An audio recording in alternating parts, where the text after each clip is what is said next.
Hi guys, ভিডিঅ'টো skip নকৰি পেলাই শেষলৈকে চাব। আজি মই গাখীৰৰ সৰৰ পৰা আমি কেনেকৈ ঘি প্ৰস্তুত কৰোঁ সেইটো দেখাব গৈ আছোঁ।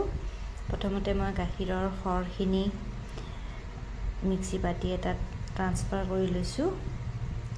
মিক্সি বাতিটো ট্ৰান্সফাৰ কৰি লৈ পেলাই মই এইখিনি পেষ্ট এটা বনাই ল'ম।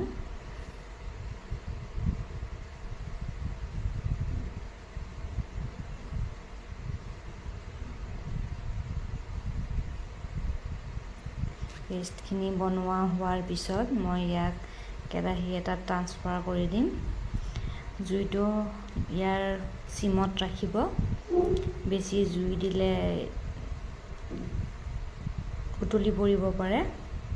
তাৰপিছত এখন হেতাৰ সহায়ত আপুনি এইখিনি লাৰি থাকিব যাতে ওপৰলৈ ওপঙি নাহে। এয়া দেখিছে ইমান ধুনীয়াকৈ উতলিছে।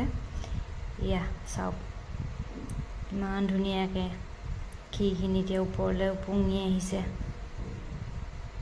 দেখিছে। তাৰপিছত মাজে মাজে ইয়াক লাৰি থাকিব, নহ'লে তলত লাগি যোৱাৰ সম্ভাৱনা থাকে। তাৰপিছত আপুনি এখন চেকনি বা কাপোৰৰ সহায়ত এইখিনি চেকি ল'ব। এয়া ফাইনেল ৰিজাল্ট।